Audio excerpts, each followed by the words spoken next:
of the Joy Business Report coming up. World Bank warns Ghana of the risk of financial challenges and loss of foreign direct investment inflows if it does not implement an urgent action plan to address the current energy challenges. Also, Fitch Solutions reaffirms position that economic activities in Ghana will get worse before getting better this year, despite the economy growing appreciably in Q1. And government kickstarts process to restructure local dollar bonds and cocoa bills, insisting it needs to drastically reduce Ghana's debt and unlock additional funding from the IMF.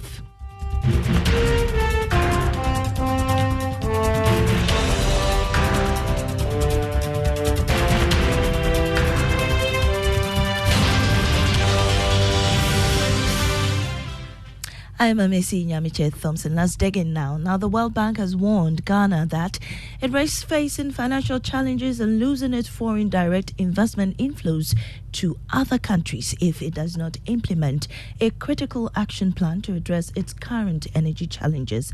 According to its Managing Director of Operations, Anna Biadi, the issues confronting metering, billing, and revenue collection within the sector should be proactively done without interruption. Addressing the media at a press conference, she said her outfit will provide technical support to the government and other stakeholders to save the sector from going down. And then the third area is the energy sector in and of itself. There's been, over the last few years, a deterioration in the performance of the energy sector, particularly in the financial performance. And here we're trying to help with metering, billing, and collections so that the revenue collected from the sector can go to where it needs to be, covering costs so that the energy supply is not interrupted. So that's a very big part of our dialogue right now. And it actually is linked to us also providing support to the budget, because we very much would like to support the government's actions to improve the energy sector as part of our budget support initiative with the authority and checks we have coming down in the pipeline. You heard thoughts of Anna Biadi, Managing Director of Operations at the World Bank. Fitch Solutions has reaffirmed its position that economic activities in Ghana will get worse before getting better this year. This is coming despite the expansion of the economy by 4.2% year-on-year in the last quarter of this year. According to the UK-based firm, the relatively appreciable growth rate in the first 3 months was primarily driven by strong government consumption as tax revenues shot up significantly. Fitch Solutions has projected that the country's budget deficit will narrow substantially to 5.7% in relation to the size of the economy in 2023 from an estimated 8.3% in 2022. Here's Mike Kroninga, Senior Country Analyst for Sub-Saharan Africa, speaking on the media review of Sub-Saharan Africa. This acceleration in the first quarter of 2023 was primarily driven by strong government consumption and a widening trade surplus as exports remained pretty solid while imports faltered. That said, household consumption essentially recorded no growth at all, and fixed investment recorded a pretty significant contraction, implying that domestic conditions remain weak and that growth will likely soften in the quarters ahead. We project real GDP growth to average 3% this year, remaining well below Ghana's pre-pandemic average of 5.3%, which is indicated by the pink line here. So naturally, the next question is, why is this the case? So why will Ghana's economy operate below capacity in 2023? And one of the key reasons here is weaker access to credit. Mike Kroninger is Senior Country Analyst for Sub-Saharan Africa at Fitch Solutions. To some other news, government has finally kick-started the process to restructure local dollar bonds and cocoa bills totaling almost 18.20 billion cedis. This was after it officially launched what is being described as the second round of domestic debt exchange program. George Riafe has the rest of the story. For the local dollar bonds, which is directly being led by the Finance Ministry in terms of the offer, government is seeking to restructure $809 million worth of bonds. Investors that are holding these papers have from last Friday to July 28, 2023 to take a decision whether they want to participate in the offer. However, the Ministry of Finance have already secured the necessary commitment from commercial banks and some institutional investors that hold majority of these papers. But one is still not sure whether the offer could be successful come next Friday. The Ministry of Finance is hoping that the new dollar bonds will mature on 2 separate years. 50% of the payment to be done in 2027 and the rest in 2028. The cocoa bill, which government is seeking to restructure almost 8 billion Ghana cedis, is led by CalBank in terms of handling the whole process. The offer will close by July 31. Holders of these papers that decide to participate in the offer will have each bond exchanged for 5 new papers with an aggregate principal amount rounded up to 1 Ghana cedi. George Refi there, now a former board member of credit rating agency Moody's, Darrell Duffy has cast doubts about the African Union establishing a rating agency. In March 2019, the AU Ministers of Finance and Economy officially adopted a declaration that such an institution was needed.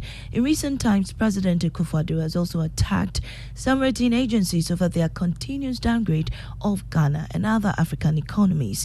The African continent is said to be losing $75 billion each year due to credit rating biases. Now, however, reacting to the claims, the renowned professor of finance, Darrell Duffy, who serves as a senior fellow at the Hoover Institute, said he disagrees there's systemic bias by rating agencies. He's been speaking to Joy News' Blessed Suka at a roundtable discussion at Stanford University in San Francisco. Now, as long as you have sufficient dollars with which to make the payments, it's the easiest and usually the most stable currency in which to make international payments. And very finally, ratings agencies are being criticized by the United Nations Development Programme of skewing their reports against African or emerging economies. Do you share that concern as well? I don't share that concern, although I must say that I was on the board of directors of Moody's Corporation for 10 years. That was cited in the report. And, that might suggest that I have a bias, but in fact, it also informs me that they don't do that sort of thing.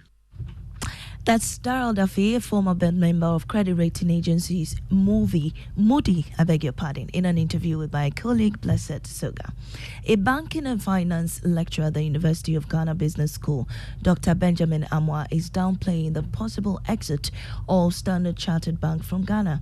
This was after Standard Chartered UK announced that it had reached a deal with Access Bank Nigeria to sell its interest in 5 African countries. There are fears that Ghana could be next as part of the group company's plans to restructure its business in Africa. But Dr. Moine says the evidence on the ground does not support these reports. It is 7 markets that Standard Chartered is exiting, of which we have seen 5 from Africa. In the same release, Middle East was also mentioned. We have not yet heard of the exit from Middle East. So for now, until we hear any other information from Standard Chartered London, one will say that Ghana is a safe place to do business as far as Standard Chartered is concerned. Again, on the issue of the business restructuring, the model that Standard Chartered is using, if you have observed Standard Chartered over time, realize that Standard Chartered has pursued more of the differentiated banking strategy, where they do much of their business in the area of wealth management and asset management. And so far, that business model has been really, really successful. The General Agricultural Workers Union, GAWU, is warning that the negative impact of illegal mining will soon reflect in low food production in the hinterlands. According to GAWU, it has received disturbing news on the devastating effect of illegal mining in regions that used to produce large quantities of food for the country. Speaking to Joy Business, the secretary of GAWU, Edward Kariwe, said the situation could threaten Ghana's food security. And if you see the way we are not managing our land well, for instance, you see the effect of galaxies everywhere. Look, the immediate subsector that will be seriously affected will be vegetable subsector. And even you can see that tree crops are not spared. Rubber is not spared, palm oil trees are not spared, cocoa trees are not spared. How much more these delicate areas of agricultural production? So it's not unusual, but it's only a wake-up call for us to do a deeper assessment of the challenges within the agricultural sector. General Secretary of GAO, Edward Karewet there. Promasidor Ghana has announced the introduction of its all-new Cowbell Premium and Cowbell Vitarich to the beverage market, according to its Managing Director, Festus Tete. This is to meet the evolving consumer needs in the dairy category and offer nutritive value to the public. He spoke to Joy Business at the outdoor of the new products in Accra.